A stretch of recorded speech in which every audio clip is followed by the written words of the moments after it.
That's a good question. It's almost like there's a tidal shift in quality at the moment in terms of quality of rendering. So we do put an awful lot of R&D into our images in the background just so that we're ahead of the curve slightly. That's very important. I think one of the obvious things that's new in recent months and years is VR, and that's something we jumped on as soon as it had started to emerge. We've been developing on most of the major platforms, looking into what's viable for commercial use. It's very interesting to see how each of the different VR units works with different sectors of the market. So we've been throwing ourselves headlong into Gear VR.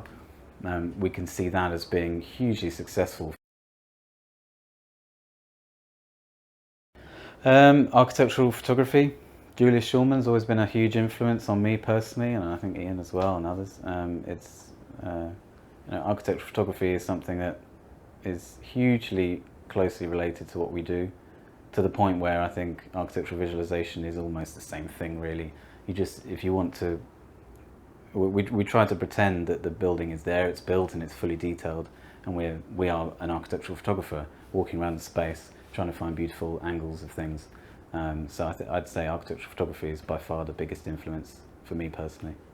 Outside of the industry, I'm a big film fan. So for new ideas, primarily I watch, I've seen many films, so a lot of my ideas come from that. Every morning I take a few look through the blogs, websites, YouTube, and if it may be a new trailer, it may be some new architectural project, and I want to basically tag it and keep it for reference for the future. So there's a couple of different websites I do this on. There's an image tagging website called Visualize. There's also a website that I run called timetoburn.net. This is where I store all the YouTube videos, clips of animations, could be anything, mainly videos. More officially on our own website, we tag and collect stories about architectural projects. This is called Recent Discoveries.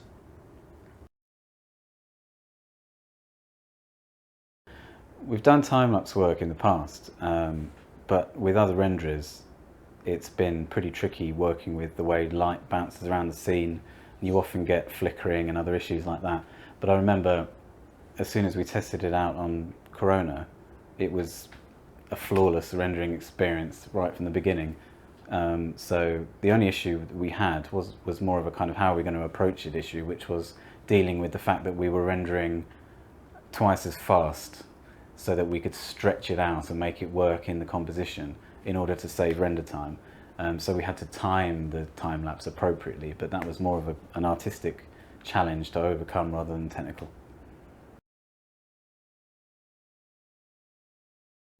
I think snappy feedback is the most important thing for me. So in the case of Corona, it's the interactive rendering.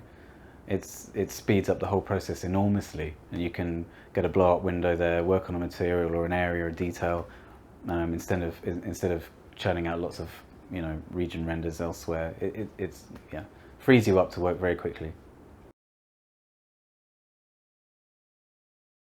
I can't remember exactly where I first heard about it. I think it was word of mouth.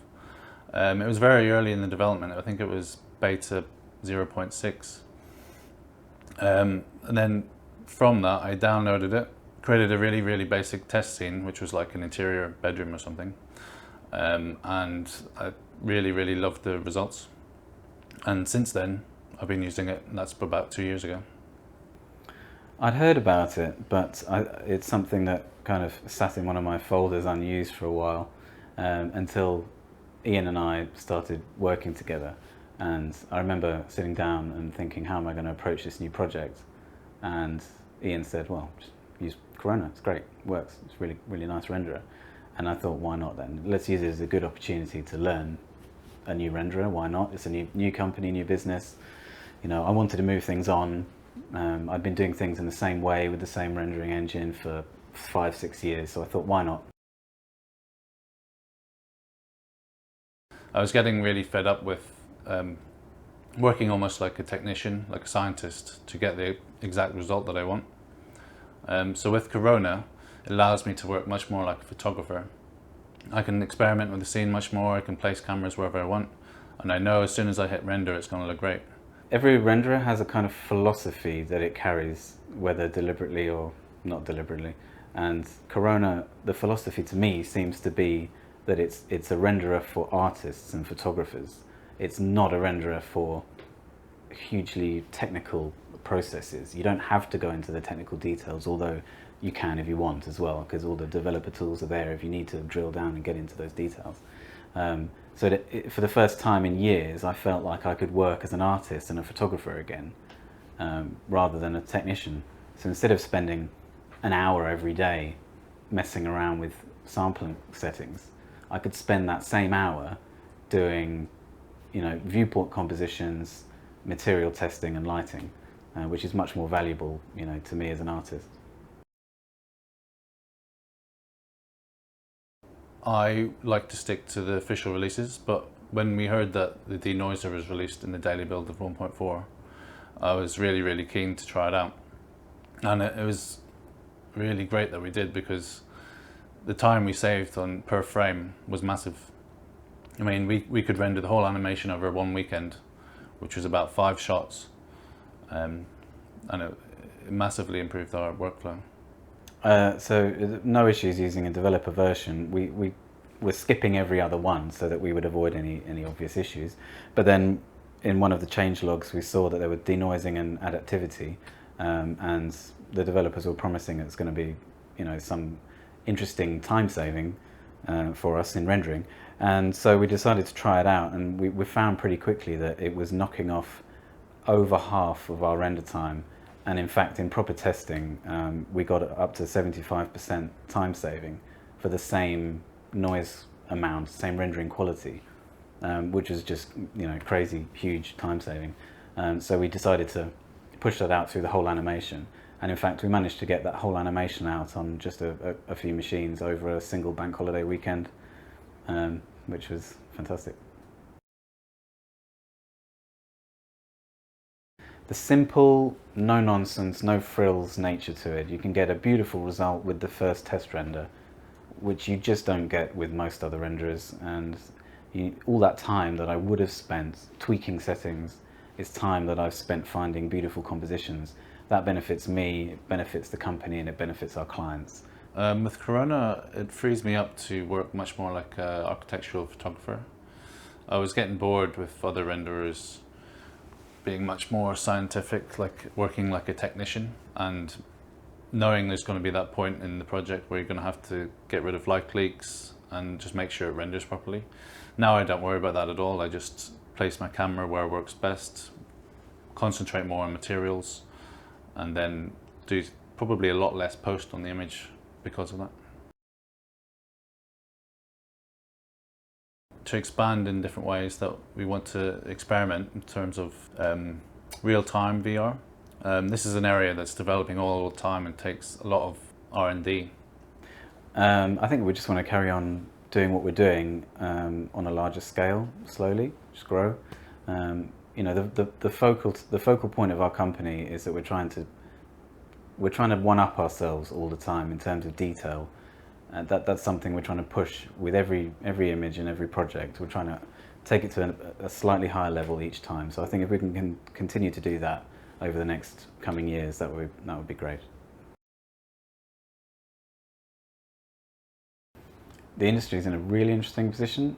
I feel like I guess I'm a bit of an old name in the industry, and so I've seen it change and evolve over the last 12, 13 years, and it's moved on gradually in terms of image quality and detail and realism, of course, primarily due to hardware and software changes. But I think there's been a bit of a shift in people's attitudes to image making. It's more artistically minded, more photographically minded.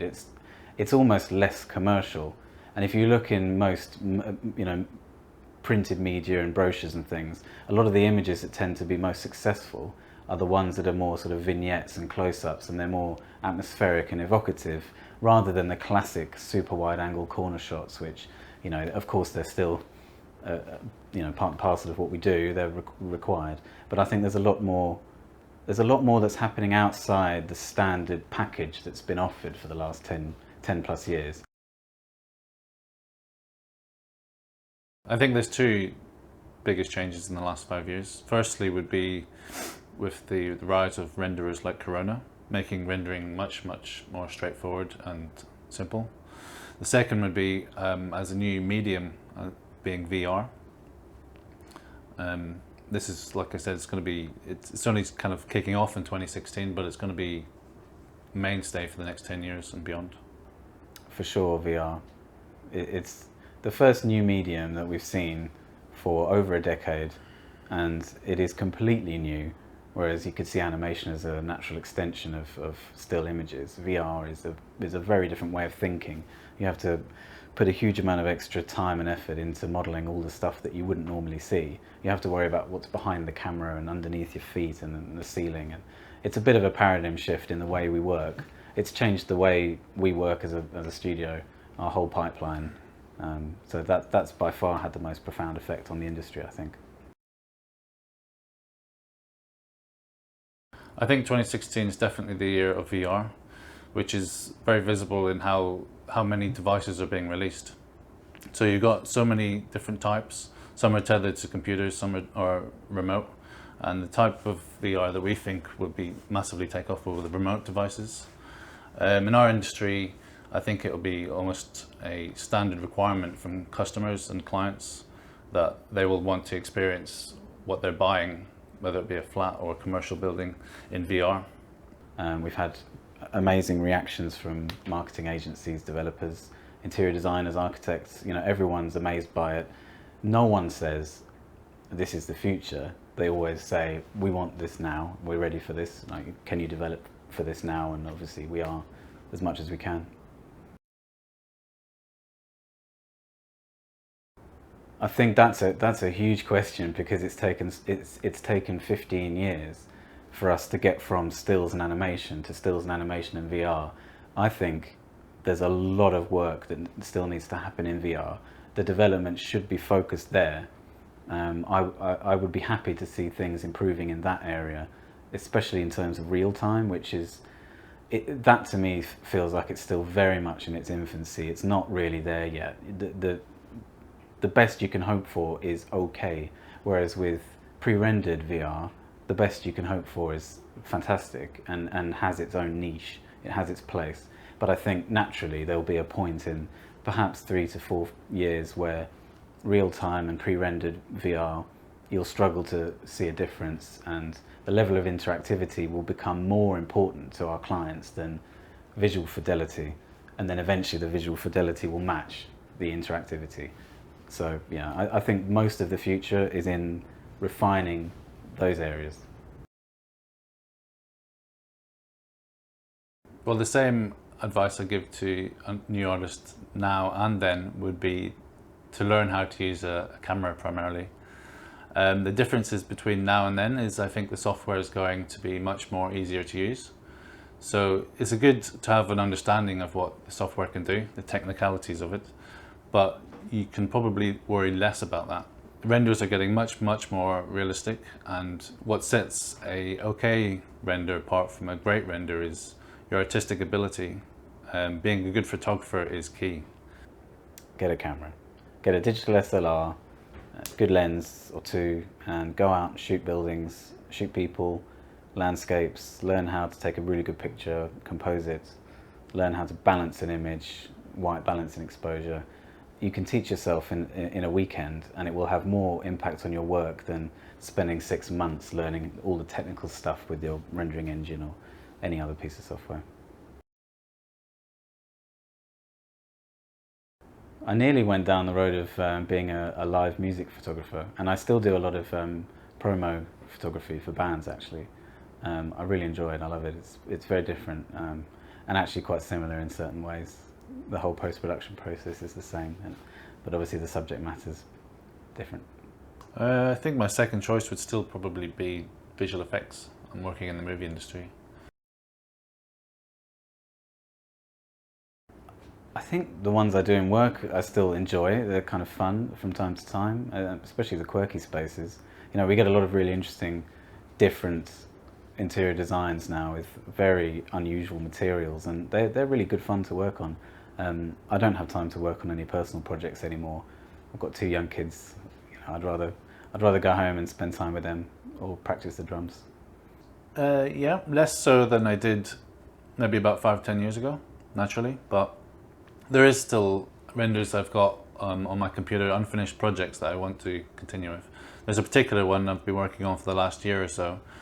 It's of a architectural space in LA. It's a house called the Sheets Goldstein House. It's been in lots of movies, lots of photo shoots, but I don't think anyone's done a visualization of it, so that's something that I'd want to finish. I've got a drum kit. I don't get to play it as much as I'd like, but yeah, I think it's important to do something completely different and to step back and get away from the screen, do something completely irrelevant to CG and architecture, and try and clear your head, come back to work on a Monday morning, even if it's a bank holiday, with a clear head and just start fresh. I try to keep the stress levels down from the very start, so it starts at the process where I'm beginning a project with a client and setting a deadline with them, and maybe putting that little bit of extra effort in all along so that it doesn't get to the point where there's a crunch period and lots of stress. But inevitably on projects, stress can come about at the end, and really I just kind of like deal with it, try to socialize a lot with my friends because it can be hard to see them when you're working all night long, and then take a holiday every now and again.